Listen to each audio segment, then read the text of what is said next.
So, episode one, redo. Just an introduction about myself, my history in gaming, and you know, just to summarize who I am, the kind of games that I play, and yeah, and show off my collection. I have a vast range of games. Recently on the Switch. Thank you, lockdown. I've never spent so much on games. Last time I spent this much money on games was on my GameCube days. Which is that's a library. And one of the things I'm looking forward to is showing you my GameCube library of games. And if you think my Switch gaming collection is good, matter of opinion, yeah, I'm sure my GameCube one will impress you just as much. But I have been a gamer since I was 12, 1992. Christmas. Unwrapping my presents, and there it is, the SNES, the Nintendo Entertainment System. Damn, that was a good console to get into. On Super Mario All Stars. Was the game I wanted. It was the pack that I got. Because I remember playing the NES, the Nintendo Entertainment System, with my mates at my mate's house. They had one. Tetris, Mario. We played these endlessly, and completed it many many times. And great days. So yes. So when the SNES came around, I was like, I gotta have one. Gotta have the latest version. Gotta get me the SNES. And that's how I totally did. It was Super Mario All Stars. Oh god, and the lost levels. Damn, that was tough. Which is great because that's it was me and my mates, all getting together, the weekend or after school, and just having a real good time, playing our video games. I mean, growing up, it was all Nintendo versus Sega. Back in the day, in the early 90s, console wars. Today's console wars is just not how it was back back then. There was no PlayStation, there was no Xbox. It was just a two. It was Sega versus Nintendo. And this is the sort of thing that caused conflicts in the playground when you're at school growing up. And it's very very different now. Even though I still have the same kind of banter nowadays, like 30 odd years later, we're still having these petty little arguments of whose console's better than the other. And for me, I've always been a Nintendo player. I've only ever had Nintendo consoles growing up, even right up until now. Where my mates, they kind of like moved on, after the demise of Sega. Their console stopped, and then came the PlayStation. So they kind of migrated over to PlayStation, and then over to Microsoft Xbox. And me, I was just happy. For me, I'm a gamer. I love games. A good story. Graphics, yes, they do impress me, but graphics isn't what sells me on playing a game, or hardware, in fact.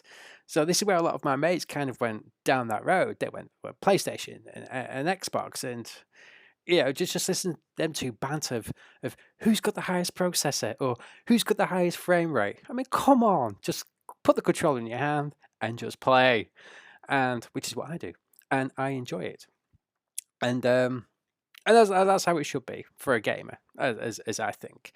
Hardware is impressive, but it ain't the be all and end all of video gaming, and but I have my reservations about the PlayStation and Xbox, as a lot of my mates are the complete opposite. It's like, oh, Nintendo, it's so babyish. I mean, all right, yeah, but look at the games that we're getting now on the Switch. The Switch has opened so many new doors to a lot of great games that I missed out on because I didn't have a PlayStation or an Xbox. Didn't need to. I go around to my mates and play them. And hopefully, when I'm showing off my gaming catalog for the Switch, I'll show you what kind of games I missed out on, games that I'm really glad that I've managed to get my hands on, and we'll start with some first party games. But before that, actually, we've got Monster Hunter Stories 2, The Wings of Ruin. Great game. I've only have the trial version at the moment, and I did have the first Monster Hunter story on the DS, on the 3DS, in fact, and it was such a great game. I've played previous Monster Hunter games before, um, but I always found them too hard. See, I'm not a hardcore gamer, but yeah, I'm not an amateur either. I've been playing video games since like I said, since '92. So yeah, I have a little bit of skill, just not in everything. But I enjoy the vastness of the open world, um, and all the grinding that's involved in in upping your character, your stats, upgrading your weapons and armor and stuff. I love all that kind of games. But doesn't mean to say I'm good at them either, especially when it comes to battle and all the button mashing and all the combos. That's when my brain gets a bit scrambled. I like a bit of the simpler games sometimes, but that doesn't stop me. That does not put me off. It's a great story. Like I said, I love gearing up and grinding hard and going back out there and slaying all the monsters. But with Monster Hunter Stories 2, it's a slightly different story. I'm older. I have kids, so nowadays a lot of my games are influenced by having my kids with me, my son and daughter, and they're growing up to be, you know, bigger gamers than what I am, and I'm telling you now, my kids are 10 and 8, and I mean they're already putting me to shame on some of my games. I mean, damn man, I gotta up my game, and so which is good, because he wants me to be a better player, get out that and I want to show my kids how it's done, not the other way around. And yeah, I'm not like my parents who had no idea about video games or get stuck in not enjoying it. But I tell you what, my parents are regretting that now with their grandchildren, because my son loves Mario Kart and he'll get you on it at any chance he'll get, and Mario, he loves teaming up on these Mario games, and but he's very adamant on what he likes to do. So and if you don't do what he wants you to do, he will pick you up and throw you off the end. Oh yes, he is quite vicious when it comes to gaming.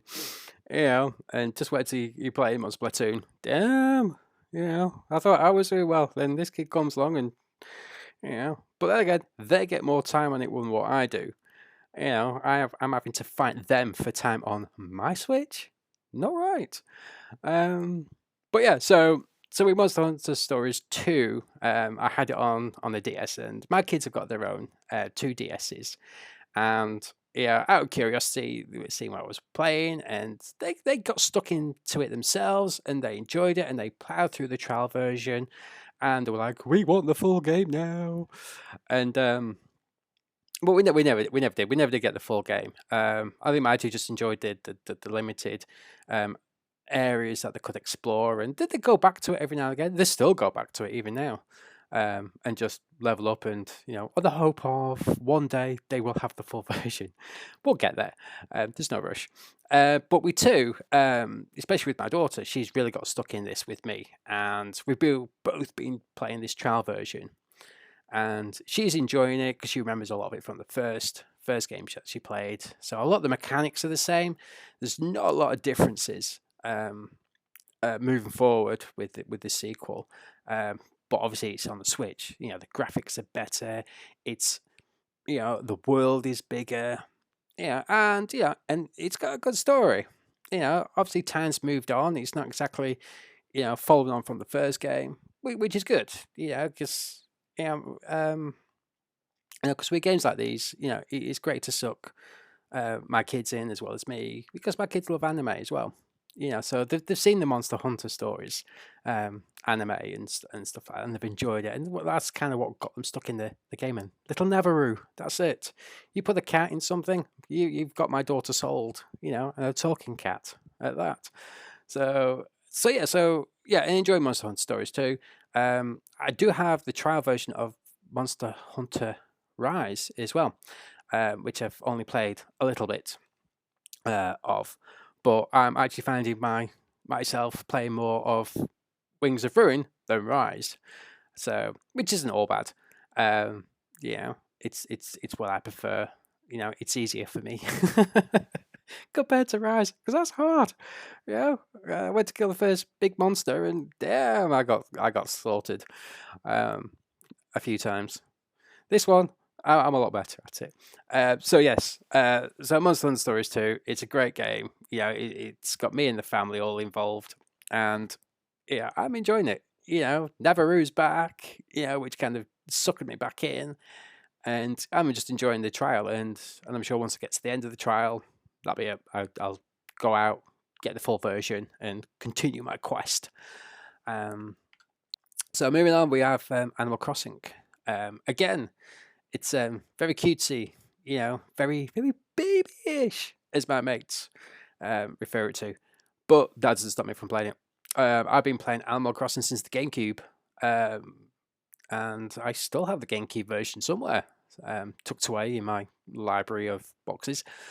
And so yeah, I mean, I played Animal Crossing on the GameCube. That's how I got in. I played it on the Wii, and on the DS as well. So I've been playing it pretty much across all platforms, and it's great fun. It's world building. It's real life but virtual. And if real life was as simple as paying the mortgage off to Don Nook, my God, I would have paid my mortgage off years ago.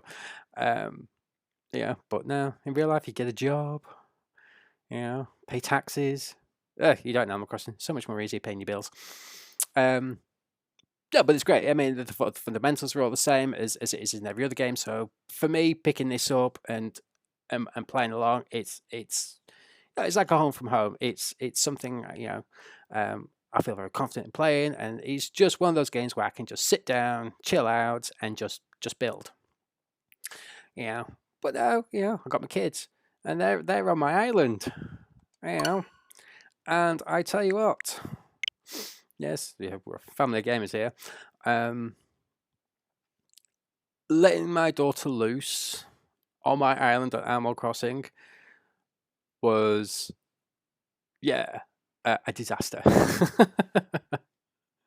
She's not neat or tidy. My island looks like it's like an open market of stuff. There's just stuff everywhere, and obviously she's ran out of space in her storage area in her house that she's got. As well, her pockets aren't big enough to fill everything in, but she hoards it all. She doesn't sell it all off to the in the store, and I'm like, I'm constantly telling her, sell it. If you don't want it, sell it.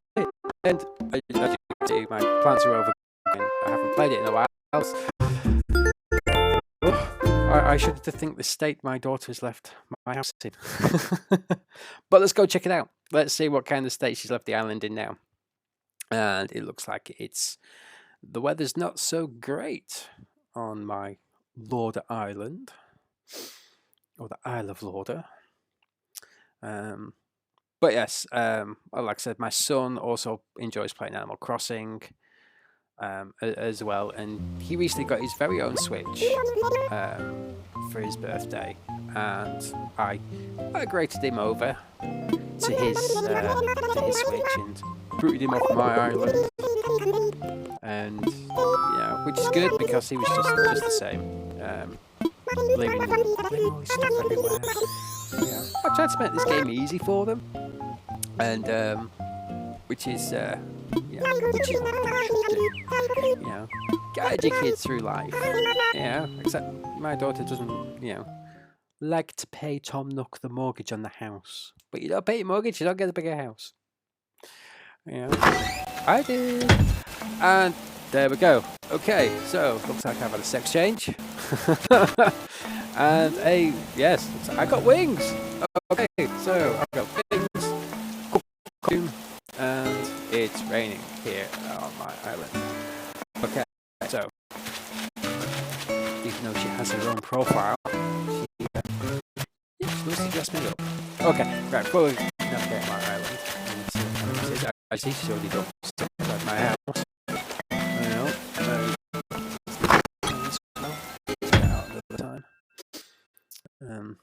Okay, let's check out my house. And yeah, it's been a while. It's been a while. Yes, look at that paper. Oh, the flooring. Wow. Okay, so I've not only tried so's my house.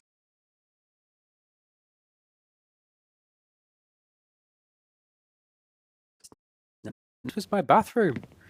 My bathroom is, yeah, okay. Right. That's no good. That's 2 rooms she's decorated. Okay, let's go to the next. Now this should be my kitchen up here. Oh,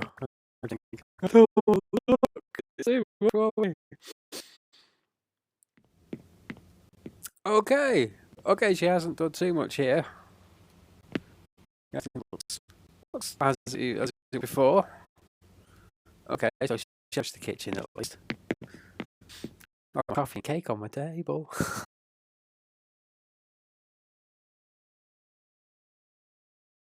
Thing, yeah, bunny mad. Bunny. Alright, yes. In time. Okay. Who have we got here? This should be my. Okay, right. So this was my studio and workshop area, and it's now been completely robbed. And oh dear me, who has survived? So I'm assuming all my stuff is now in my storage area. Okay. Oh, right. Let's go down to the basement. Now this should be my games room and my little music studio I created. And yep, she's redecorated the walls, the floor. I got a race car there. Nice. Okay. The piano's still there. Well, the guitars are missing. Yeah, I had an acoustic and electric in there.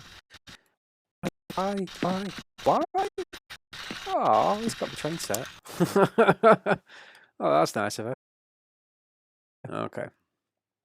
So, my trains. Yeah, I grew up.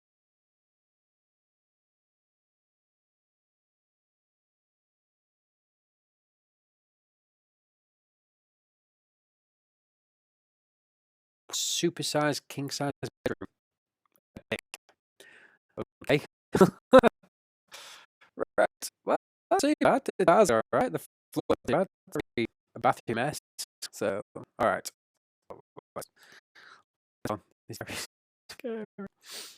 So, okay. So, makeover, home makeover. So much to undo. You know. Need to change the sex of my cat again. Okay, well, there's my little campsite. We've got nobody in down on the beach. Oh, there we go. You can see, oh, look, KK Sliders around. Nice. So, we haven't got time to hang around and listen to him play some music because I looks like I need a beach cleanup service. Look at this. All this. What has she done? All right. I bet my son's well and truly happy. Well, at least my little fairground still survived. Yeah, which is good. I can see my little town up there. Oh, she put some balloons by the entrance. Yeah, it's overgrown. Yeah, it's terrible. Yeah, there was supposed to be a basketball court here, which I now have rocks and stuff in the way, so looks like I'm going to rebuild that. Yeah, but I did try and make this easy for everybody. I built an orchard, got some coconuts here, on the beach, and looks like we've got even more stuff. That's just been dumped. Oh my god. There we go. Here's my little oranges. My little orange orchard. Apples and pears. Oh, peaches. Oh, no, I ain't got no apples. Yeah, cherries. Just grow cherries here. And then, every 3 days, go harvest them and sell them for a buttload of money. Pay that mortgage off. Well, that's what I advise my kids to do. Worked for me, So quick and easy. Alright, haven't done much over here in a while. Let me take you through a tour through my town. Where are my guests? So I installed a super area here. So the rest of the town. This is all a bit overgrown. Looks like we need to do some gardening.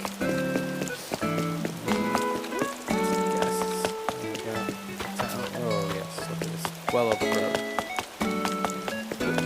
Perfect location, right by the beach. Yeah, what more do you want? Yeah, I stood there, a little pond with my bench is now missing, so I'm going to have to knock that one down. But yes, that's my town. My town of Animal Crossing of Lord Isle. And my little wooded area I've started to build, so I can get lost in a maze of trees. Awesome. Sisters, yeah, more stuff on. Okay. I think I'm gonna have to leave. It's too devastating. Okay. Well, there's a good good afternoon of stuff. Not my game. Let's go back to the library. Okay. Yes. Booted off my son. Asphalt 9. Asphalt 9. Legends. I am a big fan of racer games. I do love a bit of racing. I got, again, the SNES, Mario Kart. You know, put a controller in my hand, and there I am, tearing up the circuit. And yeah, I've tried a few of the previous Asphalt ones before on like mobile devices and other consoles, but nine just seemed to work for me. I spent more time just racing and racing and racing and upping my stats and unlocking cars and just earning a cash and just max them all out. I haven't done too bad. I haven't been on it. It's been a while since I've had a good race on it, but it was one of those games that I used to come back from work, pull on for maybe 40 minutes, an hour, and just chill out before I hit the kitchen and start cooking and get on with the rest of my evening. But it's one of those games where you don't need to spend too much time on it. An hour a day was just perfect for me, and I just get on it, crash, run a few circuits, build up my stacks, get those cards, and just it's a nice chill game, and and I do love a good racer, and like I said, Asphalt 9 just seems to work for me more than any of the others previously. So which is great, and I enjoy it, and I don't find it too stressful either, believe it or not. And so so that's my first of many races, racing games that I have, and not just on this one as well. I have them on the Wii U and on the GameCube, and I'll get a bit more of that later. But yes, one of those games I always missed out because I didn't have a PlayStation or an Xbox. BioShock. Now, these were one of those games I would just go to my mates and hang around and have a good laugh with.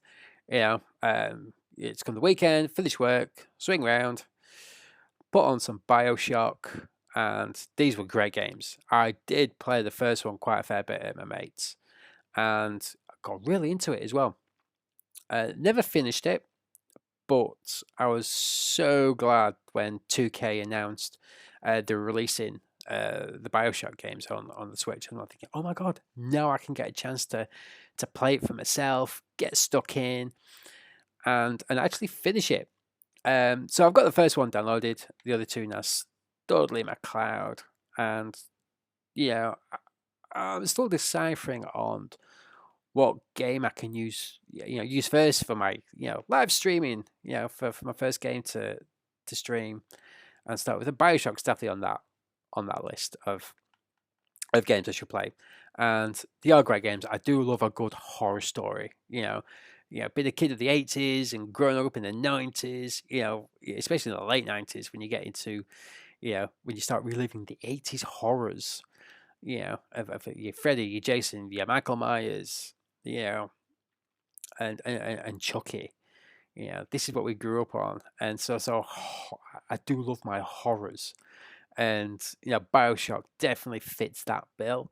It's first person. I'm not a big fan of first person games, which is one of the main things that put me off, like the PlayStations and Xbox, because a lot of their games are first-person shooters, and it's all my mates seem to play is first-person shooters, and I'd go around, I'd say, "Oh, you're playing this game again?" Says, "No, no, no, I'm playing another one." I'm like, "Yeah, but dude, it looks exactly the same as the game you were playing last time." Says, "No, it's not. It's different story, different graphics." I'm like, still first person. You still look like you're doing the same thing you were doing last week when I saw you. Maybe a different game, but you're still doing the same thing. Looks the same." And this is what I like about the BioShock games. They do stand out. They are very, very different than a lot of the other first-person shooters. From the visuals, the graphics. It's like going back in time. And that horror style is just what kind of got me. And I was kind of gutted. They weren't out on the Nintendo, but now I have them, so I am happy, and I get to play them at some point. So Blades, Elder Scrolls game.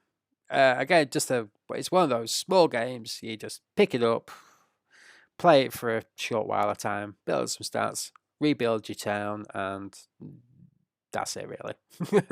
It's quite simple. It's there's really nothing to it. When you hit the dungeons, you just button mash. That's it. You button mash, you complete it, you go back to your town, you pick up a few missions, and repeat. And so again, didn't really draw me in. It was free to play, so worth a try at the end of the day. But yeah, it's if you're into Elder Scroll games and you're completist, then why not? It's just a shame it wasn't cross-platform and you can play with your other mates, because I thought that would have been so much more better. But it was not to be. Bunny Adventures, not mine, my daughter's. She's bunny mad. She loves a good puzzle game. So Burnout Paradise.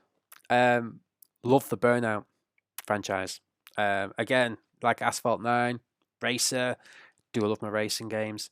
And I have been playing Burnout for quite a while. Not this particular game, but I do still have and still do play Burnout 1 and Burnout 2 on my GameCube.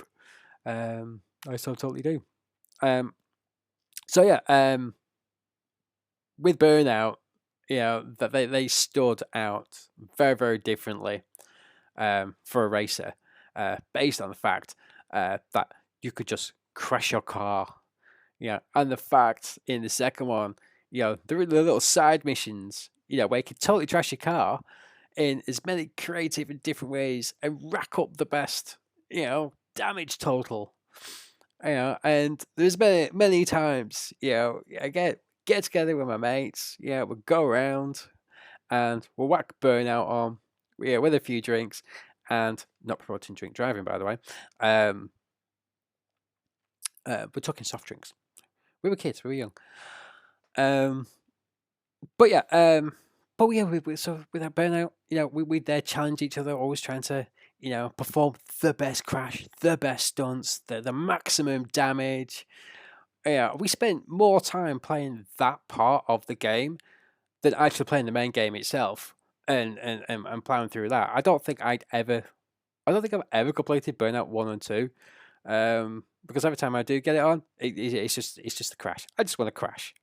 I want to beat my best score and unlock everything. But with Burnout Paradise, it was one of those that came late to the Nintendo. It is the remastered version, so I've got all the extras, all the bonuses with it, all the DLCs. So I'm looking forward to getting stuck into Burnout Paradise and reliving some of that Burnout. Or what do you call it? Something or other. But getting back, into those games and just enjoying Burnout for what Burnout actually is, not usually standard, races. So yes, I was very excited when I was able to get that one. Reminisce of the old Burnout games. But I do, actually getting this, it does actually want me to bring out my GameCube and play Burnout and Burnout 2 just for the nostalgia version. Not nostalgia, but it's for the nostalgic time when I played it. And it's just such a great laugh. I do love these games, so I'm excited. I'm excited now. I do actually get to play this version instead of having to sneak around to my mates and play it on theirs. So here we go into the seas. Castlevania Anniversary Edition collection. Do love Castlevania. Again, played them on the NES, played them on the SNES. I even played the 3D versions of the N64, which I did enjoy, even though a lot of people, may not have, which is a shame. Because I did enjoy them, and I think, like a lot of games, when you moved into the 64 era of gaming and consoles and stuff, you need to change it up a bit. Nintendo did it with Mario, moving from 2D to 3D with Super Mario 64. So why not? Konami did it with Castlevania, and as much as I enjoyed them, they did get a lot of flack for being clones and stuff. But it's still a Castlevania game. You're still climbing that that castle, that tower to get to Dracula and stuff like that. You're still a Belmont, and and the collection. I do love this collection of because I still had Castlevania on my Game Boy, Castlevania Adventures and stuff, and was it Circle of the Moon on the GBA, which was a launch game for the GBA, so which is great fun. But they've got a great collection of games here. So we've got Castlevania and Castlevania 2 Simon's Quest on the NES. Dracula's Curse. I never actually. Is this Castlevania 3? I did, yes, Castlevania 3. I did have these on the Virtual Console on the Wii U, which is very exciting. And Super Castlevania on the SNES. And there we go, the Castlevania Adventure, the Game Boy version. And there we go, and the follow-up, Castlevania 2, Belmont's Revenge. So yes, it's great. We've got the Game Boy versions as well. Bloodlines, New Generation. I think it's Mega Drive. So which is great. And then Kid Dracula. It's the spin-off. Kid Dracula. And Bonus Book, and I got the Japanese versions as well. So you can't go wrong with that, can you? So yes. So when but I still have my Wii, my Wii U. So, but getting them all together, I had Castlevania 2, 3 there. So I would like to see a follow-up, a second collection, with the N64 versions and maybe the GBA games as well. Now it's GBA games are Game Boy games as well are rumored to be available on the Switch at some point, which would be awesome because many games I enjoy playing on the Game Boys. Still have my Game Boy, and my Game Boy Player actually, which is connected to my GameCube, so I do get to play my Game Boy games as well when I get a chance, when I get my GameCube back and hooked up. So moving on, Cobra Kai. There we go. Here's the next one. Netflix. Saving Cobra Kai. The Karate Kid saga continues. I do love the Karate Kid. I grew up on Karate Kid. In the 80s and 90s, and new Karate Kid. With Mr. Miyagi, and following him, and when Cobra Kai came out on YouTube Red, it was just like, oh my god. And it's like X amount of years later, and there's still rivalry going on between Johnny and Danny LaRusso, and seeing that. But what I love about Cobra Kai, you get to play your characters. You get to play Sam, you get to play Danny, and well, depending on or which dojo you go with. But I guess that's why this game's got a little bit of repeatability to it, because one, you can play it, as Miyagi-Do, and then replay it again, under Johnny's dojo, Cobra Kai, and it's different stories. But that's what's great about the Cobra Kai. It's with the game, it's the same people who produce the show and write the show, and at the same time, you've got the original composers who create the score for the show on now Netflix, and they came back, they did the music for Cobra Kai, the video game. So it feels very Cobra Kai, and now you get to play and be part of that saga, in an original story between season 1 and season 2. Was it season 2, season 3? Season 2 and season 3. Yeah, but it's one of those. See, the one thing I like about Cobra Kai is I haven't actually progressed through the game as much as I should have, because I keep going back to the first few levels, just replaying it, grinding and unlocking all the bonuses and all new moves and stuff. And I've kind of got into that mindset, when playing Cobra Kai. That's what I'm doing. And I'm going to grind really hard, over the first few levels, and then just max out all my stats, get all the special moves, readily available for my character Danny and Sam, and then that's it. I'm gonna dive straight in, tackle the rest of the game, and it should be quite easy having all these moves, all these karate moves, all unlocked and in my arsenal, ready to go. So I would definitely be kicking ass, whole lot more easier, and again, it's those things. I like those type of games where I can just continually, upgrade my characters, weapons, moves, armor, and get my stats up. So I become more and more powerful. And I do that a lot with these type of games. I spend more time doing that than actually focusing on the core storyline. And uh, which is not too bad. It takes a lot longer to get through a game, and I'm nowhere near a speedrunner. I can't speed run through a game. I like to take my time. And when you got games, out there that are just really visually gorgeous to look at and just immerse yourself in that world. It's very easy just to roam around and just navigate the land and just do just do those random battles. But I blame Pokemon for that. I was forever doing that in the Pokemon games, but later. Dauntless, one of the first online games I was able to play cross-platform with all my mates, which is nice. So there's me on my Switch playing Dauntless. I got a friend of mine who's on a PC playing Dauntless. I got one mate on a PlayStation and another mate on an Xbox. Yes, the Dire Grievous Guild, we were called.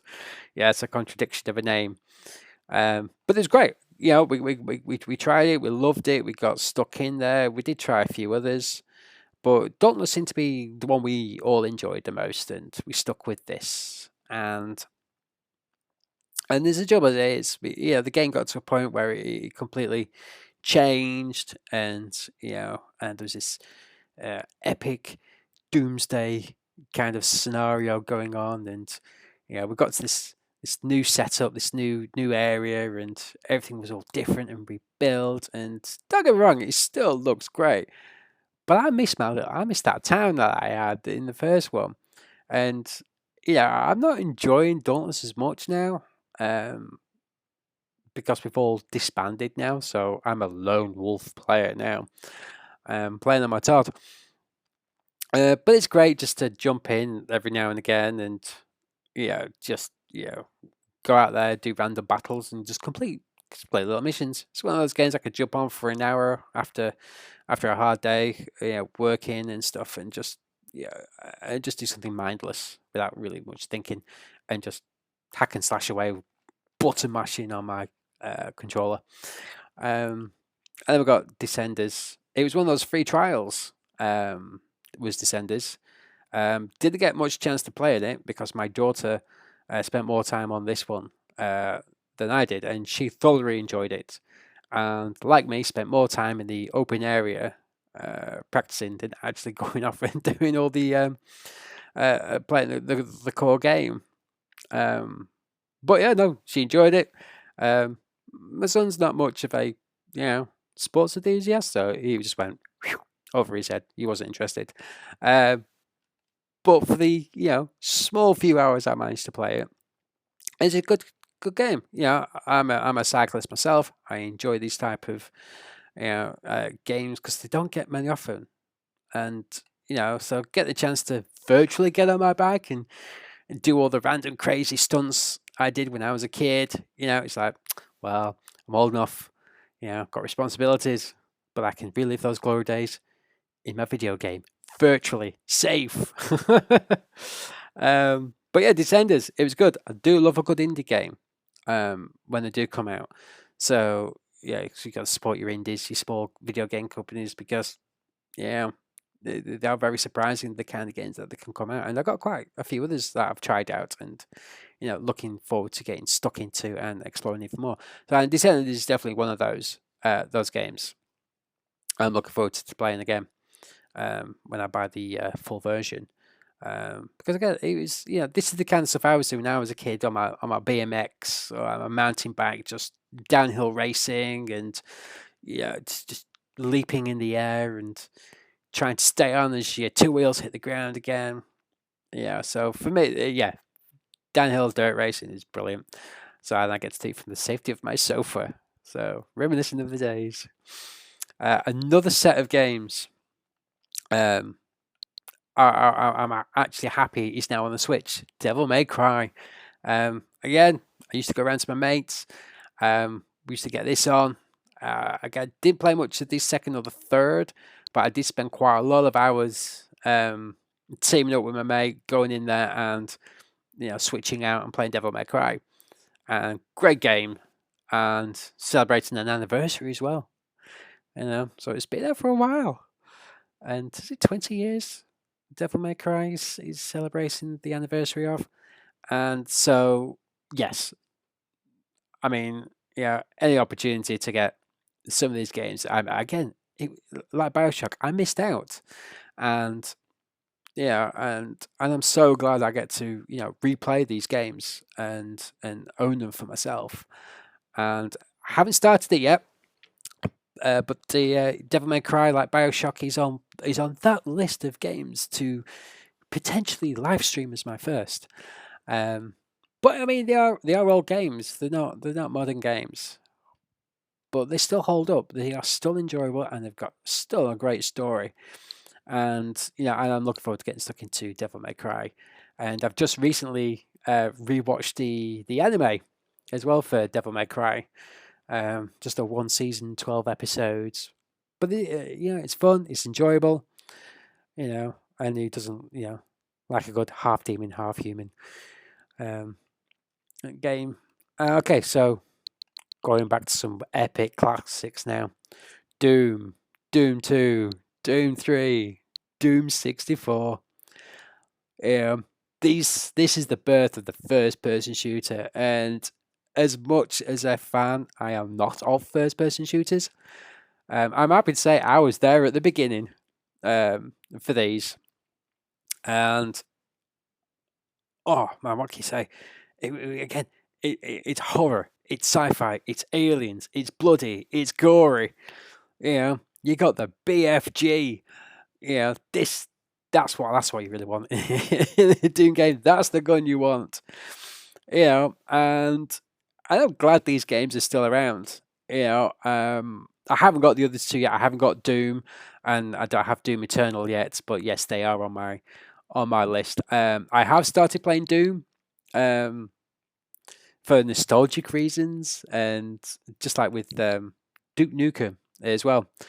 And there's the recent release of Quake as well, which I'm looking forward to getting my hands on. And there's your trifecta there. Doom, Duke Nukem, Quake. These games were the groundbreaking in 3D design, first person shooter, even in storytelling as well. Again, it's all about aliens, shooting up the aliens and stuff. But yeah, I mean, these are great games to play, and it shows how far gaming has come. in visual graphics, to see how they were then. But yeah, they are not too bad. They still stand up now. When you look at it for nostalgia, I mean, Doom. It was what 16-bit, on the SNES, 64-bit on Doom 64, obviously, and then 3D and Duke Nukem, the Anniversary World Tour. Oh yes, I had to get it, and which is great. And again, it's great when you get your mates together. You're just having some really nostalgic times, And oh man, I got so far through the first one.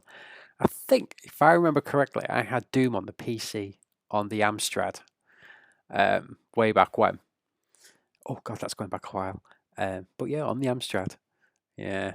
And he gets to school the next day. He's like, dude, have you done this level yet? I says, no, I got stuck. I can't see. It got too dark. I was like, oh. So yeah, and you used to get together with your mates in school in the playground and talk about these games. But yeah, I mean, if there's a series of games you want to you want to play for maybe for a retro moment or for nostalgic reasons, and you're a big fan of first person shooters, these are the games you want to play: Doom, Quake, Duke Nukem. Let's jump back a bit. Oh, we've got dragons. Now, who doesn't love how to train your dragon? I do. My kids do. And yeah, but even though we got this, we haven't actually played this one yet. My daughter gave it a good try, but there's a lot of reading, so she gave up. I enjoyed the look of it actually, and I do enjoy watching dragons, and I do enjoy the movies. So yeah, why not? I haven't actually read the books, but I think at some point I'll get into dragons, and I'm sure my kids will get back into it at some point. So it'd be good to get a head start and and help them figure it out early on, and then they'll just surpass me, and before you know it, I'm asking them, oh my god, how'd you get this far? Fairy Tail. I do love my animes, I do love my mangas, and Fairy Tail is one of my favorites. So when Fairy Tail was announced, I was like, I gotta have it, gotta have it. Got it first on its on release day, and thanks to COVID and lockdown and being on furlough, this is actually the first game I actually completed. I done it, maxed out my character's stats. Got them all to level 99. They're all maxed out on their friendship levels. All their special moves are maxed out. There's very little for me to do now. I've got to the point where I can either download the DLC and continue the story with the new dungeon and the character packs, and get all them maxed out on their levels, or I could go back and plus one my characters. I think I've got my 6 core characters all maxed out. The remaining characters, I suppose I could go back and max them out and get them up plus one. But I've done all the quests, the 10-year quest, the 100-year quest. But when it got it was just like, I love Fairy Tail. Love what I can't. I think I've lost count of how many times I've watched the series over and over again, and any excuse to introduce it to new people and watch it all over again. So so getting Fairy Tail kind of like triggered my anime video game collection, and I've got quite a few others on this list as well, which I've started, and now I've finished Fairy Tail, and there's another one I've looked into. I've got, but I want to get through my next one first before I get on with that one, because you may know, I'm actually playing quite a fair few games all at the same time, and I don't have that many hours in the day to play video games. I've commitments and a life and stuff. But any excuse, any chance to get in front of on the console and a controller in my hand, bliss. So moving on, so Final Fantasy. I grew up a huge Final Fantasy fan.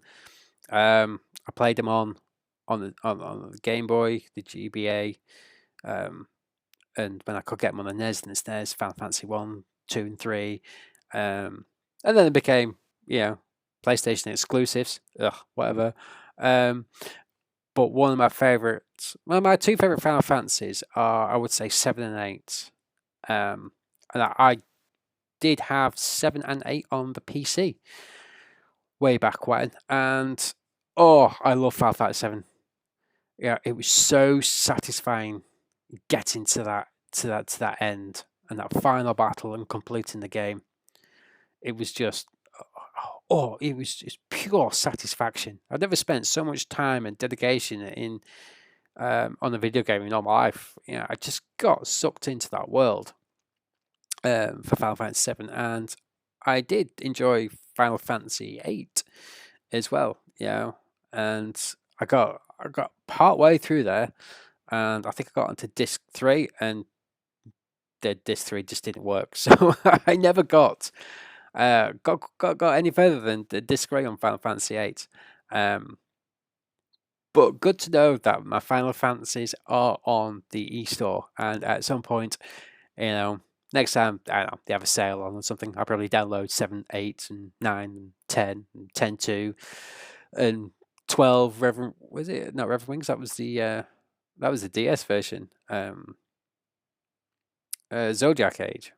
That's what it's called. I get 12, and I got 14 on my Mac, which I need to get a better controller for, so I can enjoy playing that, because it's so hard on the keyboard. I do need a controller pad for that one. But yeah, Crystal Chronicles, when Final Fantasy returned to Nintendo, which is like, oh my god, we get a whole new franchise of Final Fantasy games. And yes, it's cutesy, and yes, it looks a bit kiddified, as I'm constantly reminded, like, it's not Final Fantasy though. Well, yeah, it is. It's just Crystal Chronicles. It's a complete different time, complete different era. And I enjoy Crystal Chronicles. I had it on the GameCube. I had my GBA. I had my mates coming over with their Game Boy Advances and connecting them up to the GameCube. And there we all are. On the GameCube, watching the screen. In full. And a lot of information on our characters is there on our little GBA screens, in full color. And it was fantastic. There was nothing like it at the time when Crystal Chronicles came out. It was innovative. The design was absolutely fantastic. The fact that you could split, between two consoles through connectivity. So it was playing Crystal Chronicles was a very unique gaming experience back then on the GameCube, and I only have the light version at the moment, so I'm just pretty much setting up my characters and getting through the first few levels before I dive in and get the full game. But I did continue with Crystal Chronicles on the DS, and I do have the other two games, the Ring of Fates and the follow on, which I can't remember the name of. But yeah, I did enjoy them, and I'm happy to go back, replay them, and now playing on the Switch, it's a very different experience now. I've only got one screen, not two. So it'll be interesting to to get stuck back into Crystal Chronicles, and then see the differences between how it was on the GameCube and the experience playing it there, and then over two screens, and then playing it again on the Switch, and looking at the difference it is now compared to then, from two screens to one screen. So let's skip on to the rest of my library. So again, more classics here. We've got Fire Emblem and Flashback. So I mean, Fire Emblem, Shadow Dragon and the Blade of Light. The first Fire Emblem game. Now, I was late to the party to play Fire Emblem games, and I downloaded them for the Virtual Console on the Wii U, the GBA versions of the game. And oh my god, who knew I was good at tactical games? And I think I kind of got I kind of got into tactics through Final Fantasy Tactics on the Game Boy Advance. And so when I got round to the Wii U and the Virtual Console. I thought, you know what? I enjoy time. I thought, let's try these. So no, I've never played a lot of tactic games before. I think the one prior to Final Fantasy Tactics was Space Hulk, way back when on the PC. Was one of the first tactics based games that I played, and I still play a few now. On my iPad, Warhammer's Quest and stuff, and Space Marines, and so yeah. So when Fire Emblem, Shadow Dragon, and the Sword of Light was released, I'm gotta have it, gotta have it, and I'm hopefully looking forward to when, if and when Game Boy games get in the Virtual Console are now available, hopefully available on the Switch. I get to I get to replay those games, and as soon as I get my Wii U hooked up again, um, it'll be good to get back and continuing those Fire Emblem games. And but yeah, I do like it. I did get sucked in, and again, I watched the animes, the OVAs. It's a very enjoyable world to be sucked into. So, which is all kind of good. Going back to the beginning and seeing how it all started, and and as a gamer, it's a great experience. It's good to know where games are and how games began, and just seeing the difference in the journey throughout the different generations of consoles, and how they've adapted to the new era, from 64-bit to 128 to what we're quad 64 now, bit era. And so for me, I do enjoy going back, on a nostalgic route, and getting all retro and stuff, and but that's what I grew up with, and I grew up playing. So going back, to play those games, it's not going back for nostalgic reasons. It's as much as it is that, but it's going back and playing the games I loved to play when I was younger. I have these games. These games are still in my library. It doesn't matter what generation or what console they're on.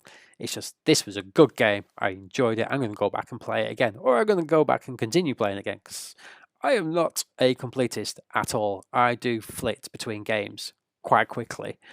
And I've only ever completed a few games. But again, the flashback, this game defined, the SNES and the Mega Drive. This game's absolutely fantastic. That and Another World,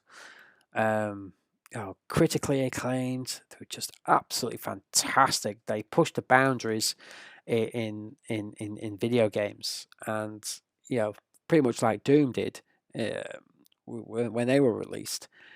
And oh my god, these games are solid. I forgot how hard they were. I don't have Another World, but yeah, Flashback was the first ones I got when it came out, and again, it's just an instant classic type of game. And again, you want to play a hard game, from the bygone era, Flashback, Another World, they're the games you want to play. And jumping back into my favorite genre, the horror genre. Again, saying earlier, kid of the 80s, growing up in the 90s, getting into your horror franchises, Jason Voorhees, he was mine. He was my favorites. You got your Freddy Krueger and your Michael Myers and Chucky, and you don't get these these horror slashes anymore. With the horror films of today's, like the Saw franchise and Final Destination. Your very young adults kind of horrors and stuff. But for a gore fest, this is what you want. And the fact that you get to play, not only do you get to play one of the camp counselors in camp, but the fact is you can actually be Jason, himself, and go terrorizing those camp counselors and murdering them in horrendous ways. This game is definitely a guilty pleasure game. If you're ever frustrated from being overworked or kids driving you insane, yes, the ultimate slasher edition of Friday the 13th. Just hack and slash your way through. But again, I haven't played it yet either. Again, it's just one of those games that I've just fallen into my backlog because I'm not a completist, and I don't want to try and play too many games at the same time either. But again, it's a game. I was glad I hit the Switch and just had to have it, and I know we'll get to play it at some point, which is great. But I got plenty of times. They're not going anywhere. Again, keeping with the movie franchise, well, the movie theme at the moment, we've got Ghostbusters, an original story in the Ghostbusters franchise, which is great. So, years after Ghostbusters 2, we got this, we got the Ghostbusters remastered version, and I did have the Ghostbusters on the Wii, which is absolutely phenomenal. Turning your nunchuck and a Wiimote into a proton gun, it's the closest thing you're ever going to get to being a Ghostbuster and living out that fantasy, playing the video game.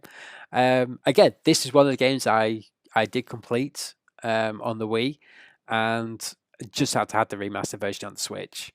Again, I'm not very much a physical kind of owner of games anymore, so any excuse to get a digital version and make space by getting rid of my physical versions, I don't mind. It's the same game. The controls are different. You don't have a nunchuck or Wiimote, and the like. But it's the game. It's the story. The gameplay is still fantastic, even though you're on a control pad and stuff. But yeah, I'm thoroughly enjoying this, and I found myself in the same spot as I did on the Wii version, where I got stuck in the graveyard, and I'm trying to open up a set of gates, and I was stuck there on the Wii version for ages, and I seem to be finding myself stuck in the but I know what I have to do. This is the crazy thing. I know what I have to do, but I just can't get it done. So it's having to take a step back. Leave it for a while. I think it's a few months now since I've last played it. So yeah, I guarantee you, I'll open it up, I'll get in, and I'll just do it first time, as happens with a lot of gamers. I've heard many stories where my mates get stuck and it's like, oh, I'm just gonna leave it, and then you just go back to it, and you put very little effort because you think you're gonna get stuck. It's like, oh, I'll give it a try, and then you do it, and then you progress, and then before you know it, you finish the game. So I'm kind of hoping for that at some point when I feel confident enough it's going to happen. Jurassic World Evolution, world building type of game. So again, like Animal Crossing, world building, and stuff. You've always got to check your finances. But yeah, Jurassic World Evolution. I was glad when it hit the Switch because I missed out, and I do like these type of games. I started like these sim games with SimCity. Started out on the stairs, had the PC version. Yeah, I did the whole Roller Coaster Tycoon and all those kind of stuff. So all those sim games, and I haven't played a sim game in a long while. So when Jurassic World came out, and as you can see, it's the complete edition, so I've got all the DLCs and all the extra bits and pieces. So for me, I thought, you know what? It's on sale. It's a great price. Everything's all in there, kit and caboodle, and haven't started it yet. But again, he's on that list of should this be my first live stream game? And I know there are a lot of other people have done Jurassic World, and again, late to the party. But it's a genre of game I haven't played in a long time. Are the same games. So having apart from Animal Crossing, but a grown up version of a game, but it's still Jurassic World. Anyway, it's not SimCity or anything like that, though, is it? So I'm actually looking forward to spending many hours building my version of Jurassic Park or Jurassic World, and watching it all go wrong and find myself stuck on an island with rampaging dinosaurs, as the movies do. So again, anime, Kill la Kill. I've heard great things about the anime, and it's on my to watch list. But I'm still watching quite a lot of anime shows at the moment, so I'll eventually get there. I haven't played the demo yet, which is why I have the demo actually. Because if I do enjoy the series, I will definitely give this game a try. I was going to try the game, then watch the series, but I just haven't had the time to to get into it or watch it or play it. But it's there if and when I need it. So looking forward to watching and playing this as well. And there we go. Lego. Who does not love a Lego game? You know, for me, my first Lego game was Lego Star Wars. Again, go around to my mates, team up. There we are, playing it side by side. Lego Star Wars, and I'm actually looking forward to the Skywalker saga getting released at some point if it's not delayed again and again. So hopefully next year we'll get it. And yeah, so we've got episodes 1 through 9, and I'm not really too bothered about 1, 2, 3, 7, 8, 9. I remember playing like the original trilogy of Lego games, and so it's those ones. You know, I'm looking forward to getting stuck into and replaying. But in the meantime, before they come out, Lego Harry Potter. Not a big Harry Potter fan, not mine. It's my partner in crimes. She's the Pottermore. She's the Potter fan, and she's previously played these before on I think she had the DS version of the games. So so it was there on the Switch. She's a gamer, I'm a gamer, and Harry Potter. I've seen the films. I enjoy it. I wouldn't say I'm a huge fan or anything like that. Like not compared to what she is. But it's a game we both can sit down. We both enjoy. And who doesn't love Lego at the end of the day? So for the Harry Potter collection, it's a game me and my partner can just sit down, enjoy, play through, and we haven't played it in a while actually. We've been so busy with work and stuff. So I think we need a games night actually. I might have to schedule one in and then get back playing some Harry Potter and carry on because we're getting quite far through it at the moment. So where did we leave off? We've just done the bank and we're just roaming the high school, building up our missions. Oh yeah, we've just done Snape's classroom, so we're just out of there and moved on to the next part. But whilst that's all her, this is all me. Marvel Lego Superheroes 2. I do have, and I'm still playing the first one on the Wii U. So obviously the second one came around, it was on sale. I gotta have it now. Not gonna wait. And so yeah, I'm plowing through the first one on the Wii U at the moment, and when I manage to get it back and hooked up, I will be continuing on because I do want to get onto Superheroes 2. So looking forward to that, and hopefully get all that done before before Star Wars comes out, and that adds to my backlog of games. Okay, so moving on. Metopia, one for all the family. Again, me and my kids, we played this in our DSs. We had the demos. We completely maxed it out, and we never did get the full version on the DS. So when it came out on the Switch, we downloaded the demos. Kids got back into it. They remembered it. It was like, oh my god, I remember this. And I actually I'm not, plowed on ahead. I'm not going to let my kids get ahead of me this time.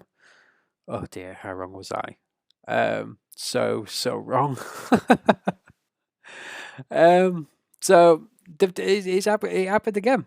I started out, getting quite through the demo first, and I did that. I was going back. I was grinding. I was upping, getting money, new costumes, getting more powerful, and eating myself to strengthen myself. And my kids got on it. They spent more time on this thing than I did, especially over the summer holidays. My son, my eldest, he plowed through this, and he's on the boss level now. And I'm like, oh my dear God, I've only just got to the second, second part of the game, the desert. My daughter, she's ploughed on way further than what I have. So she's about halfway through the desert, and she keeps nagging, "Have you got me up yet? I'm stuck. What do I do?" It's like, I don't know. I haven't got that far yet. So yes. So let's just have a quick gander of where I am. So yeah. So whilst my kids have ploughed on ahead, yeah, we got through here. Did the castle. Yeah, did the tower. Got through to the Wayward Woods.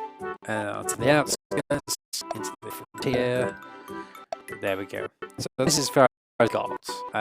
My son is at the end, very much nearly. I think he might complete this before I do. And I've just got to the Nescador Desert. Is it Nestor Desert? West. So, my daughter's he's already at the other end of the desert, and I haven't got started yet. But hey, it's all down to time, and eventually I will catch them up and surpass them, and hopefully beat my son if I can get that far. But again, it's a game we can all enjoy as a family. Yes, it may be cutesy, it may look kiddie-fied and stuff like that, but at the end of the day, it's an enjoyable game. That for me is what's important, and it's not about the graphics, it's not about the hardware. This is what I love about Nintendo, being a Nintendo fan and a Nintendo player, is that for me, first and foremost, is the game. Is it got a good story? Is the gameplay any good? Is it a game I can enjoy by myself? Is it a game I can enjoy teaming up with my mates? Is it a game I can enjoy and play alongside with my family, with my kids? Because that's more important now than ever for me.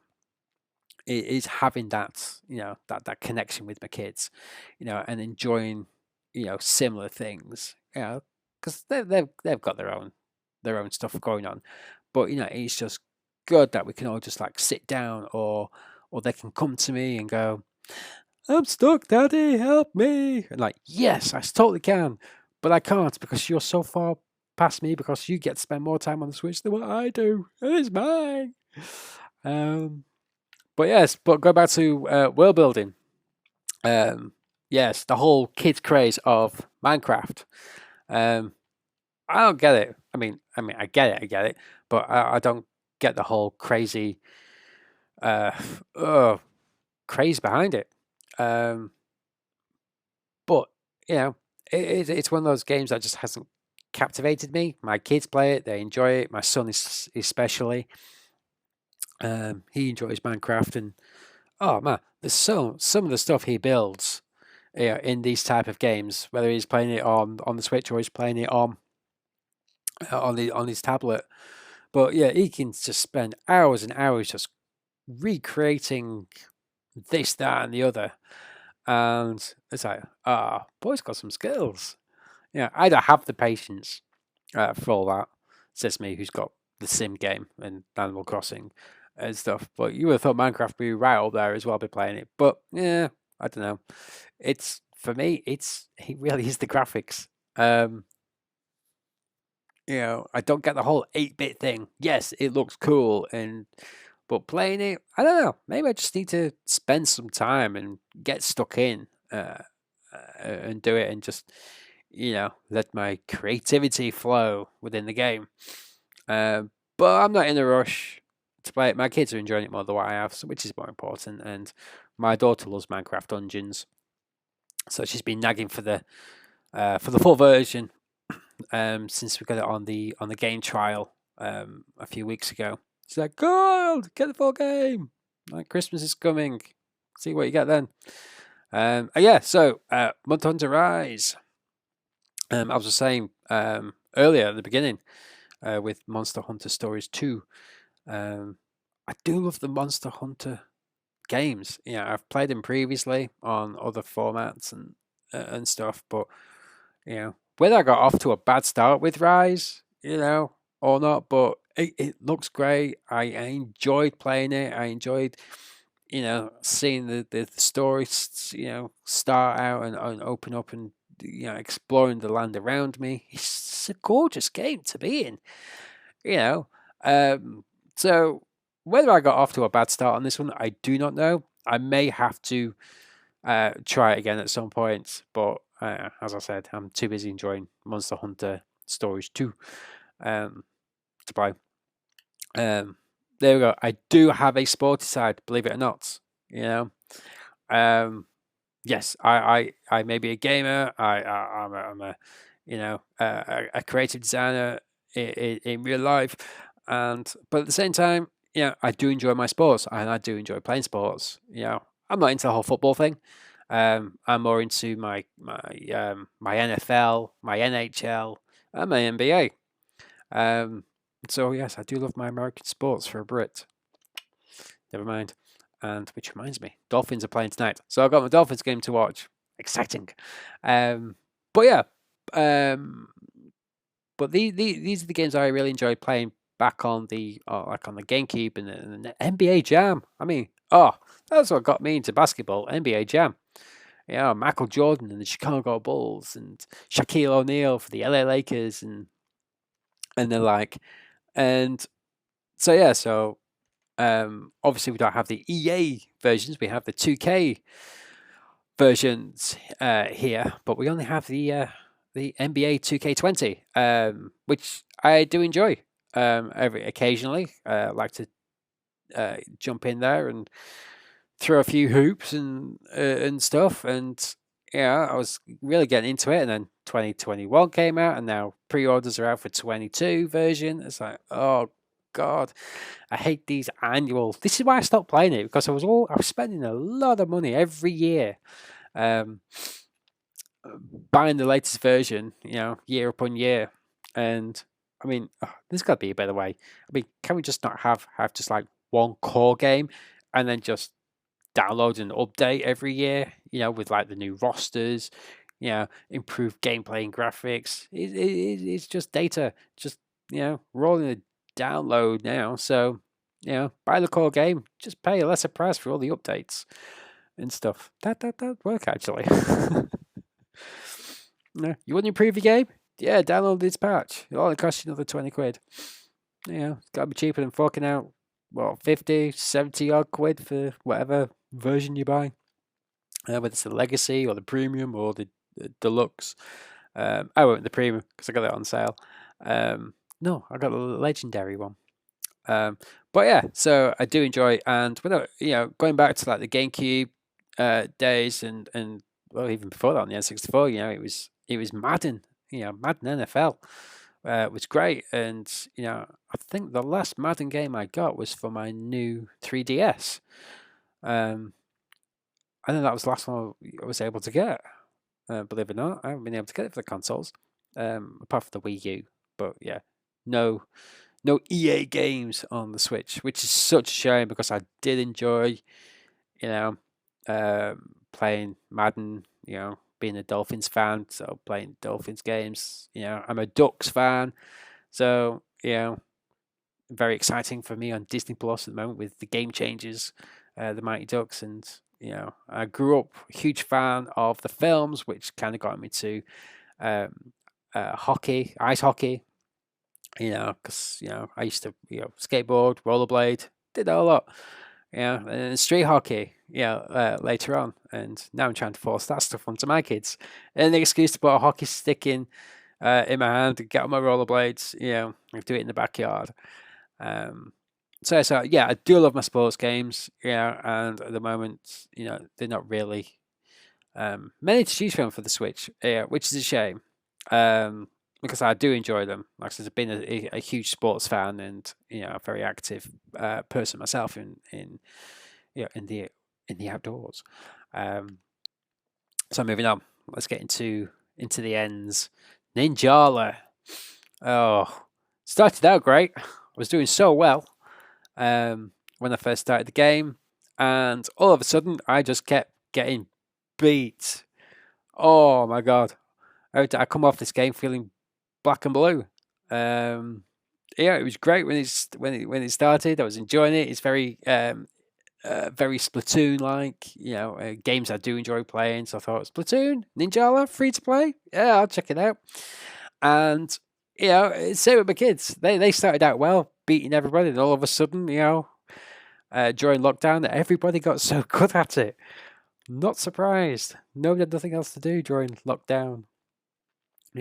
So some of us parents were working from home, or some of us were doing, had kids to look after, and didn't have time to sit in front of the video games. The consoles became the childminder for the lockdown. So I'm not surprised I was getting my ass whooped. I was spending less and less time on it, whilst kids were spending more and more time on it, and you know, yeah. So I haven't played it in a while.